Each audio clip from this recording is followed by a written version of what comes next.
오늘부터 대유리문답 두 번째 시리즈가 시작됩니다. 11주차부터 24주차까지 총 다 하면 14주차 분량이 됩니다. 그래서 13문부터 56문까지 살펴보는 시간입니다. 이 시간에 함께 대유리문답도 미리 좀 묵상하시고 공부하시면 좋겠습니다. 네, 오늘은 이제 웨스트민스터 대유리문답 강의 11번째 시간 티끌에서 영광으로 라는 제목 가지고 말씀 전하도록 하겠습니다. 새해잖아요. 이제 새해에 계획들 많이 세우시죠. 목표도 정하고 올해는 뭔가 이런 거를 이루어 봐야 되겠다. 이런 사람이 돼야 되겠다.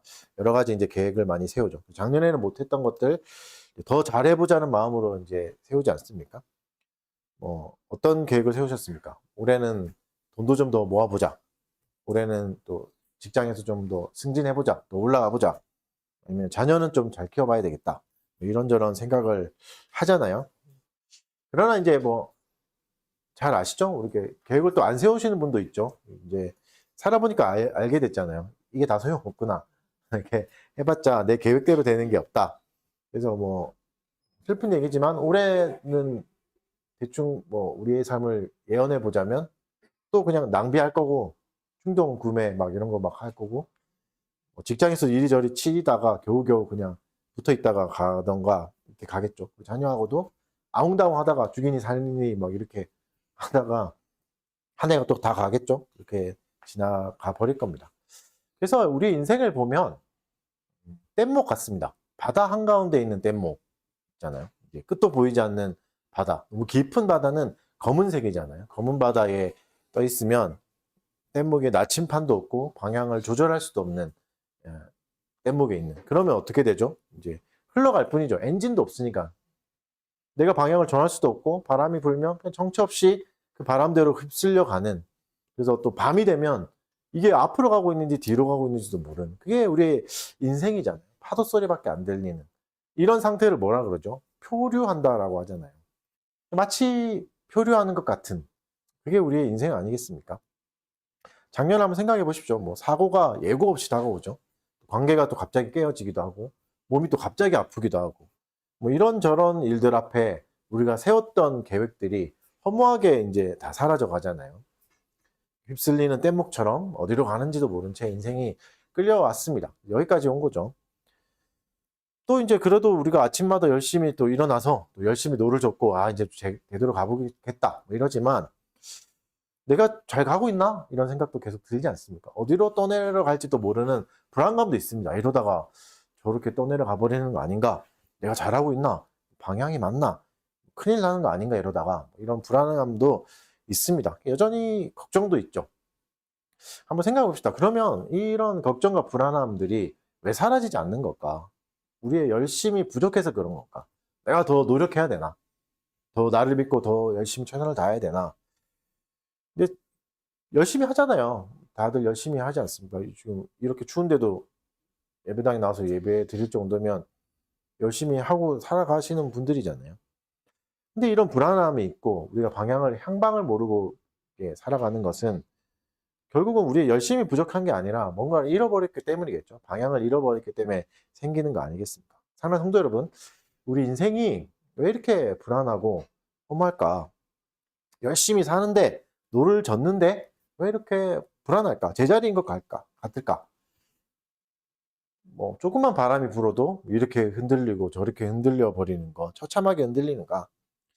결국 성경의 가르침을 곰곰이 묵상하다 보면 이게 내가 내 인생을 마치 내가 다 책임져야 될 것 같은 것으로 자꾸 오해하기 때문이라는 걸 알 수 있습니다. 이게 인간의 비참함이죠. 인생이 내 것이 아닌데 사실 우리가 태어나고 죽는 것도 내가 정할 수 없잖아요. 내 인생인데도. 그럼에도 내가 다 주도하려고 하고 모든 책임을 내가 다 지려고 하는 그게 오해인 거죠. 그게 또 인간의 비참함 중에 하나인 거죠. 결국 우리는 내 힘으로는 아무것도 할 수 없는 표류하는 뗏목 같은 인생을 살아가는 거 아니겠습니까? 근데 오늘 이제 우리가 살펴볼 창세기 1장과 대유리문답 14문에서 17문은 전혀 다른 이야기를 들려줍니다. 너는 표류하는 뗏목이 아니다. 영원 전부터 하나님이 계획된 항로를 따라 선장 되신 하나님이 운행하신 배를 타고 있다. 이렇게 이제 얘기하고 있습니다. 비유하자면 오늘 대유리문답 14문은 이렇게 묻습니다. 하나님은 그분의 작정을 어떻게 실행하십니까? 작정 기억나십니까? 지난번에 했던 데우리문답 13을 읽어드리면 하나님께서는 자신의 작정을 어떻게 이루십니까? 라고 질문하고 답은 하나님께서는 절대 확실한 예지와 자신이 뜻하신 자유롭고 불변하는 계획에 따라서 창조와 섭리의 일로 자신의 작정을 이루십니다. 이렇게 말하고 있습니다. 이 질문이 사실은 우리에게 큰 위로와 힘을 줍니다. 마치 우리의 인생이 망망대해에서 표류하고 있는 뗏목 같다가도 이 질문이 들어오고 이 질문의 답을 깨닫는 순간 닷이 생기는 거죠. 닷 아시죠? 그 배에 있는 닷. 닷이 있다면 어떻게 돼요? 아무리 작은 배라도 닷이 있으면 이리저리 휩쓸리지 않을 수 있습니다. 안정감이라는 걸 찾을 수 있는 거죠. 이 질문은 굉장히 중요한 걸 우리에게 줍니다. 인생에 닷을 제공해 주는 거죠. 그래서 이 질문 때문에 정처 없는 인생의 방향이 정해지기도 하고 안정감이 생기고 목표가 훨씬 더 명확해집니다. 그래서 이때까지 못 이루었던 게 잘못된 게 아니구나. 이것도 깨닫게 되는 거죠. 그래서 뭘 할 수 있죠? 하나님이 그냥 우리를 멀리서 구경만 하시는 표류하고 있구나. 쟤들 뭐 이리저리 아주 헷갈리고 하고 있네. 갈팡질팡하네. 구경만 하시는 게 아니라 창조와 섭리라는 이 두 가지 도구를 가지고 우리의 인생을 붙들고 가고 계시고 실행하고 계신다는 걸 깨닫게 해줍니다. 그래서 오늘은 본문을 통해서 또 대우리문답을 통해서 하나님의 그 손길을 붙잡으시는 시간이 됐으면 좋겠습니다. 먼저 본문을 읽어봅시다. 첫 번째 구절, 유명한 구절이죠. 창세기 1장 1절 다 외우시죠? 암송해볼까요? 1장 1절 읽어보겠습니다. 시작. 주의 하나님이 천지를 창조하셨습니다. 그렇죠. 제 눈을 보고 아주 자신감 있게. 네, 그렇게 해야죠. 하나님이 천지를 창조하신다. 이렇게 말씀하시죠. 재밌는 게 2절은 땅이 나오잖아요. 2절을 잠깐 보시면 땅에도 나오고 뭐 수면도 나와요. 그러면 좀 헷갈릴 수 있죠.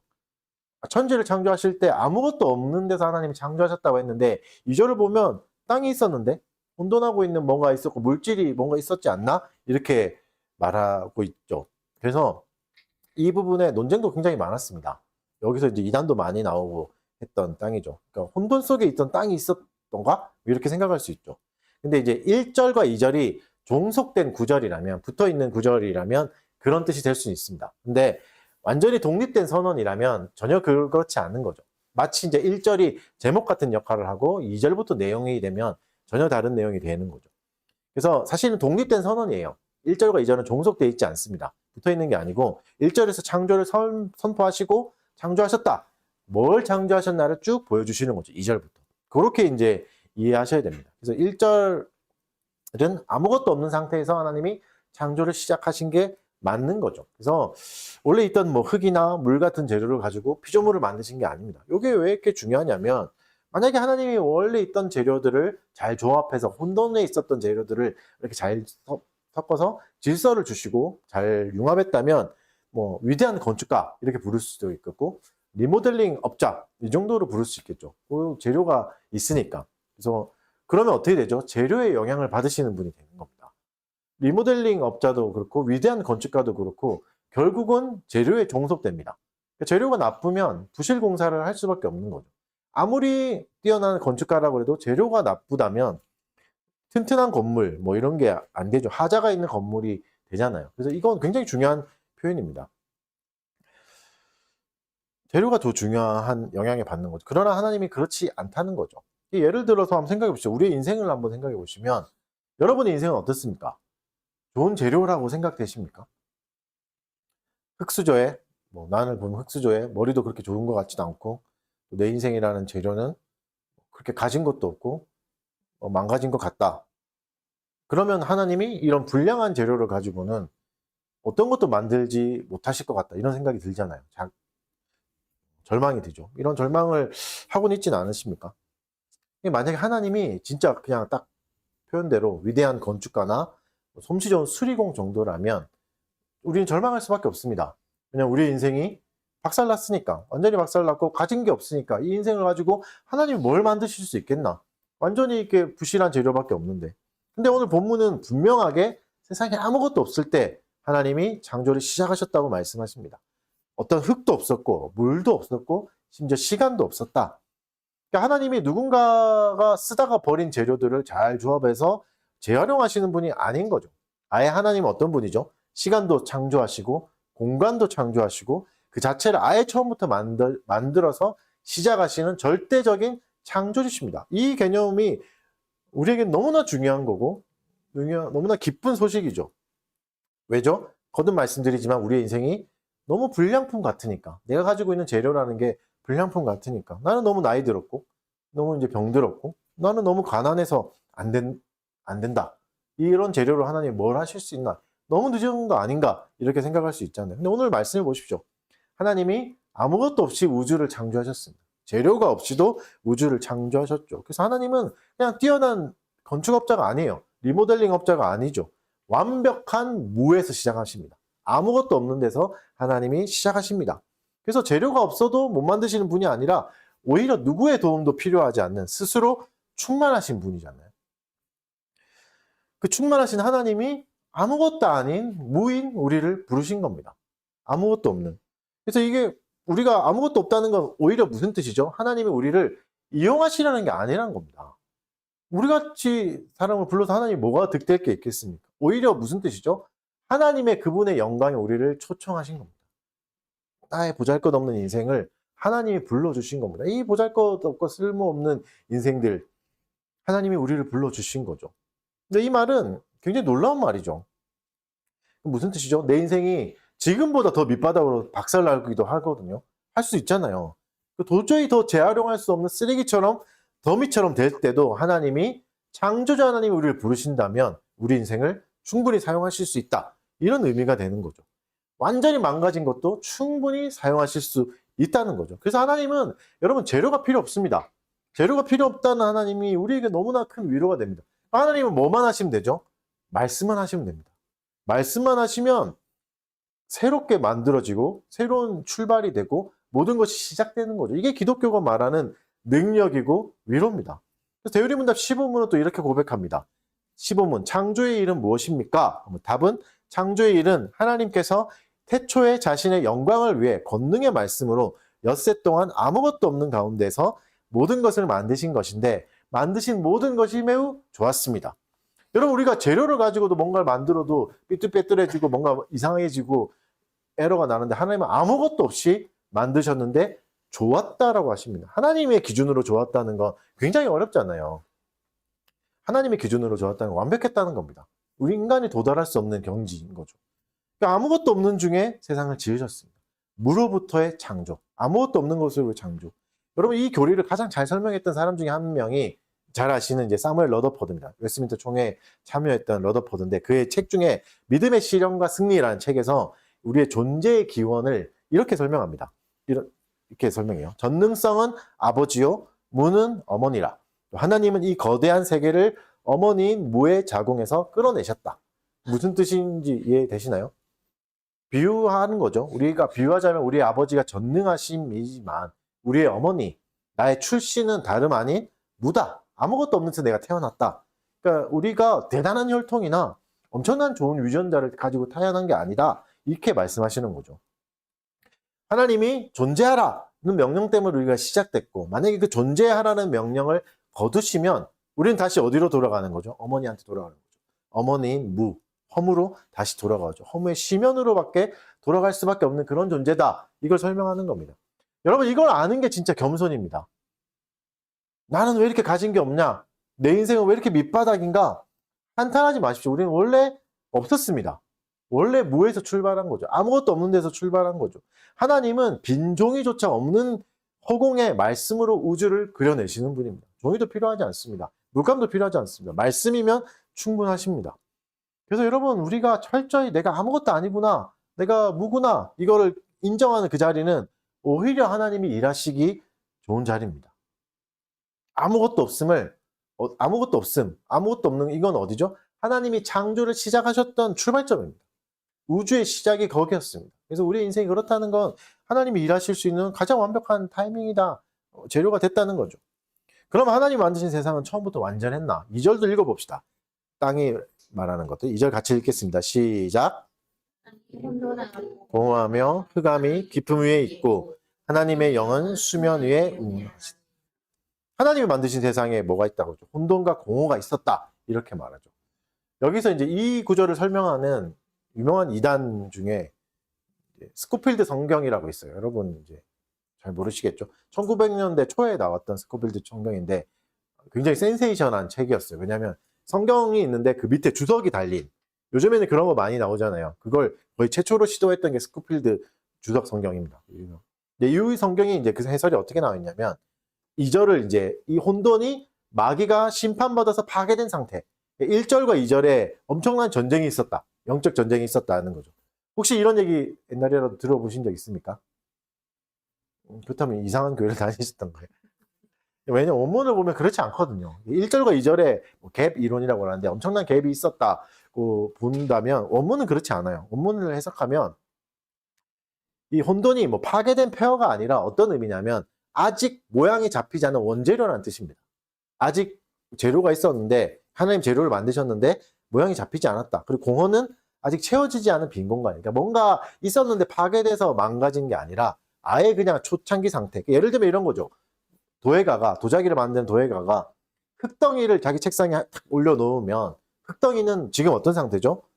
모양이 없어요. 이게 혼돈입니다. 그냥 흙덩이 자체. 그리고 이게 공허입니다. 아무런 역할도 하지 못하고 아무것도 없는 공허죠. 이게 뭔가 쌓아서 이렇게 된 게 아니고 원래부터 그런 거잖아요. 그렇다고 이 흙이 아무짝에도 쓸모없는 건가? 그렇지 않죠. 이제 이 흙은 엄청난 가능성을 가지고 있죠. 그냥 도예가 앞에 있으니까. 도예가가 이거를 어떻게 만들지 모르잖아요.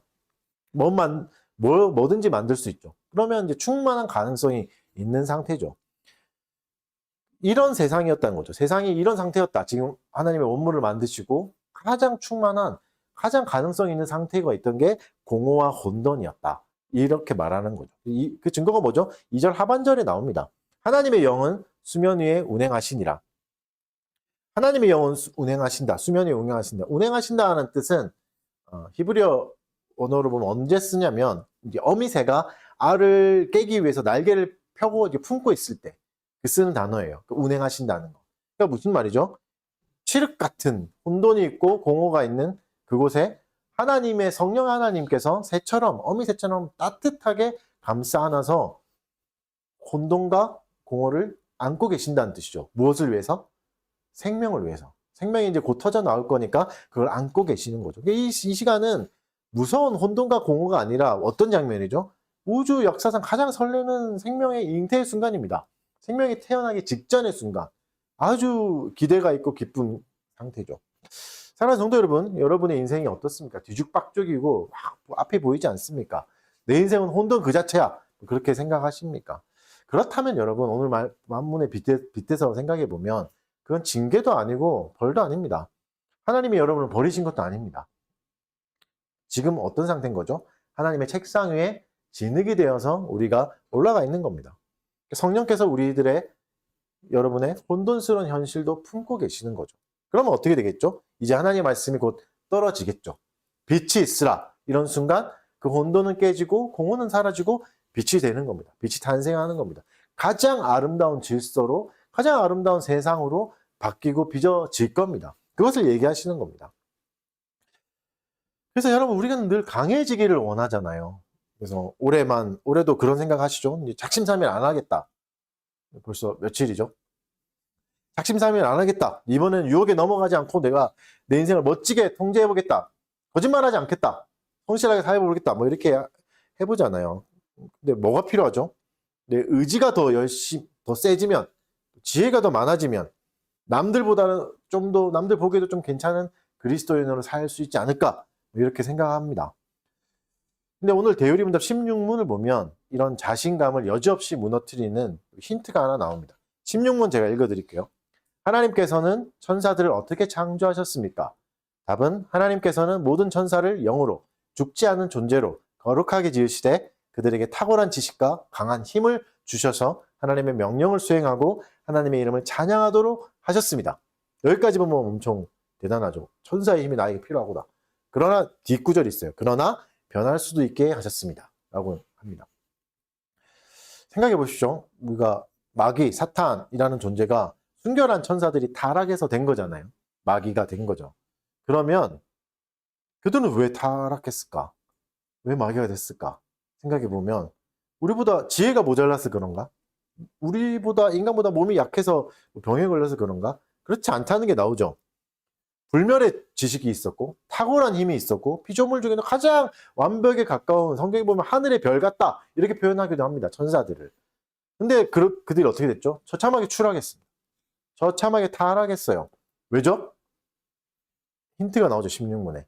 변할 수 있는 본성 가지고 있어서, 변할 수 있는 본성을 가지고 있어서 그런 피조물이기 때문에 타락한 겁니다. 이게 뭘 뜻하죠? 아무리 찬란하게 빛나는 천사라 할지라도, 의지가 엄청나게 강하고 지혜가 넘치고 모르는 게 없고 능력이 뛰어난 천사라 할지라도 하나님의 은혜가 1초라도 붙잡아주지 않으면 시커먼 죄악의 바닥으로 떨어질 수밖에 없는 피조물이다. 이게 피조물의 운명이다. 이걸 알려주는 겁니다. 예를 들면 이런 거겠죠. 뭐 요즘은 잘 없어지는데 네온 사인이라는 걸 아십니까? 밤에 이제 화려하게 이제 도시를 밝혀주는 빛들이잖아요. 사람들이 굉장히 감탄하기도 하는 아름다운 이제 빛인데, 네온 사인이라는 건 유리관이잖아요. 유리관에 전기가 흐르면서 빛이 나는, 그러니까 스스로 빛나는 존재는 아니에요. 근데 뭐가 필요하죠? 전류가 필요합니다. 내부의 능력으로 스스로 빛나는 게 아니라 반드시 전류가 흘러야 합니다. 이게 전적으로 외부에서 공급되는 전류에 의존하는 게 네온 사인이잖아요. 근데 만약 누가 전원만 뽑아버려도, 전기만 정전돼도 네온 사인은 아무런 아름다움도 없어집니다. 가치도 없어지죠. 그냥 투명한 유리 조각이 돼버립니다. 뭐 아무 아름다움 없는. 그때부터는 뭐가 되죠? 그냥 깨지기 쉬운 쓰레기가 되는 거죠. 이게 네온 사인이죠. 천사의 거룩함이 이와 같습니다. 그들의 광채, 그들이 빛나고 막 눈도 마주치지 못할 정도로 화려한 광채는 스스로 만들어낸 게 아닙니다. 하나님의 은혜라는 생명의 전류가 그들을 통과할 때만 나타나는 현상입니다. 그 대단한 천사도. 근데 타락한 천사들은 착각한 거겠죠. 나 혼자서도 충분히 빛날 수 있다. 나는 전원 없어도 빛날 수 있다. 믿었던 거죠. 이게 뭐죠? 이게 교만입니다. 하나님이 그들을 억지로 밀어서 타락시킨 게 아니에요. 하나님 어떻게 하신 거죠? 지금까지 대우리문답 공부한 걸 예를 들어 보면 본성 그대로 놔두신 겁니다. 변할 수 있는 본성 그대로. 하나님의 은혜를 주시지 않고 내버려 두셨죠. 그렇게 어떻게 되죠? 은혜의 손길이 멈추자마자 가장 하늘에서 밝게 빛난다는 별 같은 그들이 가장 깊은 어둠으로 곤두박질 쳤습니다. 사랑하는 성도 여러분, 이게 피조물의 숙명적인 한계입니다. 이 우주에 스스로 서 있을 수 있는 존재는 아무것도 없습니다. 하나님이 다 만드신 이 우주 가운데 진짜 하나님이 만드신 게 맞고 하나님께 창조하신 게 맞다면 어떤 피조물도 혼자 스스로 서 있을 수 있는, 자립할 수 있는 피조물은 아무것도 없습니다. 왜죠? 모든 피조물은 무에서부터 왔으니까. 아무것도 없는 데서부터 왔으니까. 하나님의 은혜가 공급되지 않으면, 하나님이 1초라도 붙잡아 주시지 않으면 다시 무로 돌아가는 겁니다. 허무로 돌아가는 겁니다.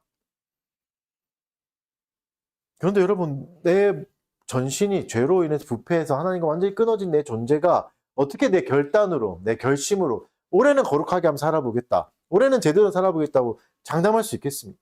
아, 이번에는 내가 내 인생으로, 내 인생의 항로를 내 힘으로 한번 바꿔보겠다. 내가 노력해서 더 힘세게 노를 저어서 좀 바꿔보겠다. 이걸 용기라 하진 않죠. 비참한 무지라고 하죠. 뗏목을 아무리 지어봤자 움직일 수 없죠. 여러분 오늘 보십시오. 대우리문답에 말하는 거 보십시오. 죄 없는 천사도 은혜 없이 마귀가 되었습니다. 순결했던 존재도. 하물며 죄인인 우리에게는, 본질상 죄인으로 태어난 우리에게는 얼마나 더 압도적인 은혜가 필요하겠습니까? 그러니 여러분, 나의 결심을 의지하고 내가 결심했으니까 될 거라는 생각들은 도박입니다. 위험한 도박입니다. 스스로 서 있으려 하지 마시고 내 인생의 공급자가 되시는 하나님께 온전히 기댈 수 있게 기대십시오. 그것이 참된 인생이죠. 고백하십시오. 주님, 잠시라도 나를 놓으시면 나는 괴물이 될 수밖에 없습니다. 나를 놓지 말아 주십시오. 이렇게 기도해야 되는 거죠. 여러분, 이런 처절한 의존성이 기독교가 가지고 있는 힘입니다. 이 험한 세상에서 거룩을 유지할 수 있는 유일한 길이에요. 이게 복음이고 이게 기독교인 거죠. 창조를 보면 6일 동안 하나님이 거침없이 말씀하십니다. 뭐 많은 걸 만들어내시죠. 빛이 있으라, 뭐 땅은 생물을 내라, 이렇게 하시니까 다 생겼죠. 그런데 마지막 6째 날에 하나님께서 모든 것을 멈추시고 회의를 하십니다. 그 구절을 읽어봅시다. 창세기 1장 26절 읽어보겠습니다. 다 같이 읽겠습니다. 시작. 하나님이 이르시되 우리의 형상을 따라 우리의 모양대로 내가 사람을 만들고 그들로 하늘의 물고기와 하늘의 새와 가축과 온 땅과 땅에 기는 모든 것을 만들게 하자. 내가 아니라 우리라고 분명히 말씀하시죠. 그러니까 우리가 하자 이렇게 회의하시는 거죠. 우리가 누구죠? 삼위일체 하나님이죠. 성부, 성자, 성령, 삼위일체 하나님께서 완전한 사랑과 완전한 영광을 나누시면서 그 열매로 인간을 지으신 겁니다. 그래서 인간은 그냥 공장에서 찍어낸 물건이 아니죠. 삼위일체 하나님의 사랑의 열매인 거죠. 이게 인간의 근원적인 존엄성입니다. 대리문답 17문은 이렇게 묻습니다. 17문, 하나님께서는 사람을 어떻게 창조하셨습니까? 답은 하나님께서는 다른 모든 피조물을 만드신 후에 사람을 남자와 여자로 창조하셨는데 남자의 몸은 땅의 흙으로 빚으셨으며 여자는 남자의 갈비뼈로 지으셨습니다. 또 그들에게는 살아있고 이성적이며 죽지 않는 영혼을 주시되 하나님의 형상대로 지식과 의와 거룩함이 있게 하시고 그들의 마음에 하나님의 율법을 주시고 그 율법에 따라 살 수 있는 능력도 주셨으며 다른 피조물을 다스리게 하셨습니다. 그러나 타락할 수도 있게 하셨습니다. 이게 인간의 창조죠. 하나님의 형상을 구체적으로 어떻게 표현하죠? 이거 되게 중요한 표현입니다. 지식과 의와 거룩함이라고 표현합니다. 하나님의 형상을 따라 지음받았다는 말은 이 말인 거죠. 하나님의 지식과 하나님의 의와 하나님의 거룩함에 따라 만들어졌다. 이 말은 무슨 뜻이냐면 우리가 하나님을 바르게 알고 그분 뜻대로 살 수 있었던 능력이 있었다는 거죠. 타락 전에는. 그래서 거룩함은 원래 인간의 본성입니다. 이걸 우리가 막 일부러 추구해야 될 게 아니라 원래 가지고 있었던 거죠. 카톨릭은 좀 다르게 설명해요. 이것을 덧입혀진 선물이라 생각합니다. 주장합니다. 그러니까 옷 같은 거라고 생각하는 거죠. 거룩함을 입었다, 의로움을 입었다, 지식을 입었다. 그래서 아담이 타락했을 때 이 거룩한 옷이 벗겨졌다. 이렇게 설명하는 거죠. 은혜가 되십니까? 그래서 옷은 벗었으나 속사람은 그대로다. 멀쩡하다. 그런 거죠. 그러니까 이 속사람은 여전히 괜찮으니까 착하게 살면, 선하게 살면 천국 갈 수 있다는 주장이 나오는 거죠. 그러니까 뭐죠? 결국 인본주의의 뿌리가 여기서 나오는 겁니다. 성경은 그렇게 말씀하지 않습니다. 에베소서 4장 24절 말씀 읽어드릴게요. 하나님을 따라 의와 진리의 거룩함으로 지으심을 받은 새 사람을 입으라. 옷을 입으라고 하지 않죠. 새 사람을 입으라. 새 사람이 되라. 이렇게 말씀하십니다. 그러니까 이거는 뭐죠? 인간이 지음받을 때부터 갖고 있던 본성이다. 의와 거룩함, 지식과 의와 거룩함은 원래부터 갖고 있던 거다. 이게 입고 있던 옷이 아니라 옷을 잠깐 벗은 게 아니라 원래부터 갖고 있던 거다. 그래서 타락은 뭐죠? 옷에 흙탕물이 튀어가지고 옷을 못 입게 됐거나 옷이 찢어지거나 그런 게 아니죠. 그냥 본성이 타락한 겁니다. 지식과 의와 거룩함이 타락해버린 거, 이게 타락입니다. 예를 들어 스마트폰을 예를 들면 가전제품은 다 충전이 필요한 가전제품은 정해진 전압이 있잖아요. 특정한 전압으로 해야 되고 요즘은 과전압, 과충전, 방전 장치가 있어서 좀 괜찮긴 한데 그거보다 이제 정해진 전압보다 더 큰 전압이 흘러버리면 불타버리죠. 회로가 불타버립니다. 메인보드가 불타버리는 거죠. 인간도 이렇게 된 겁니다. 나도 하나님처럼 되겠다 말하는 순간 무한한 배터리를 갖겠다 이렇게 말한 거고 똑같죠. 그래서 피조물의 한계를 넘는 고압 전류를 흘려보내버린 겁니다. 그럼 어떻게 되죠? 회로가 타버립니다. 과전압으로 메인보드가 타버리는 거죠. 이걸 전적 부패라고 합니다. 전적 타락이라고 하죠. 메인보드 타버린 핸드폰 보신 적 있습니까? 겉으로 보기엔 멀쩡해요. 또 어느 순간 전원을 누르면 잠깐 켜지기도 해요. 그래서 괜찮구나 이렇게 생각할 수 있지만 생명을 돌리는 핵심 회로가 타버렸기 때문에 절대 기능을 하지 못합니다. 인간도 마찬가지죠. 겉은 멀쩡해 보이고 다를 게 없다고 저렇게 선한 사람도 있네, 저렇게 착한 사람은 저런 대단한 사람 같은데, 그러나 핵심 회로가 불타버렸기 때문에 하나님을 찾을 수가 없고 지식과 의와 거룩함에 문제가 생겨버린 겁니다. 찾을 수도 없고 하나님을 사랑할 수도 없게 돼버린 거죠. 이게 타락이죠. 메인보드가 타버린 핸드폰 어떻게 되죠? 어떤 수리점에도 고칠 수 없어요. 이건 폐기해야 됩니다. 그냥 부품만 따로 이렇게 파세요. 이렇게 정도밖에 안 되는 거죠. 가끔 우리가 그런 생각을 해요. 하나님 찾아와서 나를 좀 수선해 주십시오. 약간만 고치면 될 것 같은데, 약간만 내가 좀 더 더하면 좀 나아질 것 같은데, 이렇게 생각하시죠. 근데 주님은 우리를 그렇게 대하지 않습니다. 주님은 우리를 죽이러 오셨고 다시 살리러 오셨습니다. 타버린 회도를 그냥 조금만 이어붙이고 뭔가를 다 붙여서 선을 이어서 생명을 연장하려 오신 게 아니죠. 십자가에서 우리라는 존재를 완전히 끝내시고 그리스도라는 새로운 생명을 우리 안에 심으시는 겁니다. 그래서 기독교는 개선이 아니라 재창조입니다. 새 사람을 지으신다고 말씀하시잖아요. 그러면 여러분 여기서 중요한 또 생각을 해볼 수 있죠. 그러면 하나님이 폐기 처분하지 않고 왜 재창조하신 건가? 새로운 스마트폰 사면 되는데 왜 재창조를 하셨을까? 우리가 뭔가 가치가 있어서 그런가? 대단한 존재고 너무 사랑해서 맞이 않은 존재여서 너가 죽는 거 못 보겠다 그런 건가?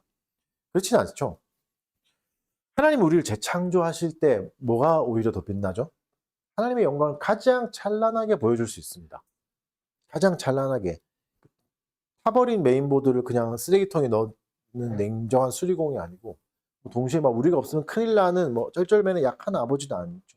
아닙니다. 오히려 타버린 핸드폰 같은 우리를 붙들어 주셔서 새롭게 창조하셔서 하나님의 자비가, 하나님의 긍휼이 얼마나 큰지 우주에 보여주시죠. 가장 소망 없는 티끌 같은 우리를 빚으시기로 작정하신 겁니다. 그래서 그리스도가 오셨죠. 그리스도가 우리의 생명이 되어주시고 우리를 다시 재창조하시는 겁니다. 우리의 타버린 옛자를 십자가에서 완전히 처리하시고 부활하셔서 새로운 피조물로 만드셨죠. 그래서 골로새서 3장 10절은 자기를 창조하신 이의 형상을 따라 새롭게 되었다. 이렇게 말하고 있습니다. 새롭게 되었다. 그래서 우리가 매 순간 노력이 아니라 예수님을 붙들어야 되는 이유가 여기 있습니다. 말씀을 좀 정리해 보겠습니다. 아까 서론에서 우리의 인생이 뗏목 같다 그랬죠. 망망대해에 뜬 뗏목. 파도가 치면 치는 대로 휩쓸려가는 처량한 신세.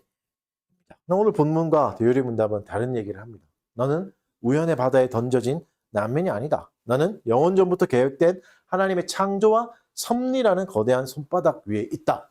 라고 말씀하고 계십니다. 여러분 우리가 표류한다고 느끼는 이유는 하나님이 우리를 버리셨기 때문이 아닙니다. 오히려 우리가 하나님의 손을 내어버리고 놓아버리고 스스로 나침판이 되려고 했기 때문입니다. 내 인생의 선장이 내가 되어서 내가 한번 잘 이끌어 가보겠다고 발버둥 칠 때 우리의 인생은 정처 없는 표류가 시작되는 겁니다. 세상은 우리를 비웃을 수 있겠죠.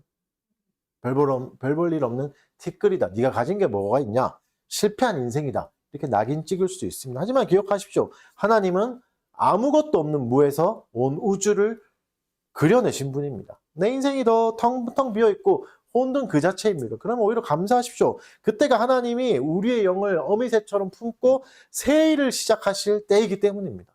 새롭게 창조하실 분입니다. 하나님은 리모델링 하시는 분이 아니라 새 창조를 하시는 분입니다. 아무것도 없는 곳에서 새롭게 만들어 가시는 분입니다. 내가 여전히 깨지기 쉬운 질그릇이고 보잘것없는 티끌이지만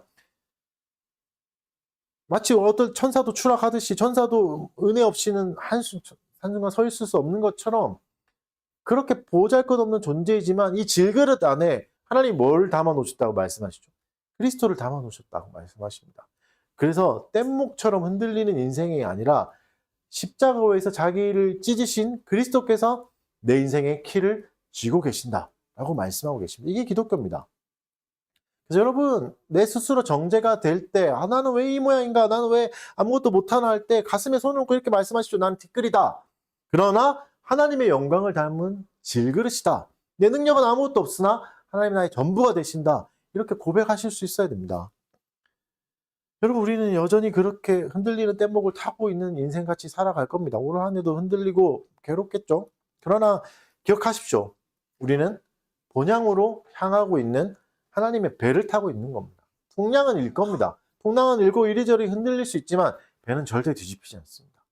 배는 절대 뒤집히지 않습니다. 선장이신 하나님이 졸지도 않고 주무시지도 않기 때문입니다. 우리의 배를 반드시 원하는 목적지까지 데리고 가실 겁니다. 흔들리더라도 넘어질 것 같을지라도 뒤집히지는 않습니다. 여러분 이 사실이 이 진리가 우리를 혼돈에서 질서로 인도할 거고 절망에서 찬송으로 이끌어낼 겁니다. 내 의지가 아니라 내 능력이 아니라 내 노력이 아니라 신실하신 하나님을 신뢰하십시오. 이번 한 주간도 그렇게 살아가십시오. 하나님이 나의 인생을 지고 계신다. 무에서 아무것도 없는 것에서 새롭게 뭔가를 만들어내신 분이 또 내 인생을 재창조해 나가신다는 것 믿고 살아가시는 한 주를 보내시길 바랍니다. 네. 말씀 기억하며 기도하겠습니다.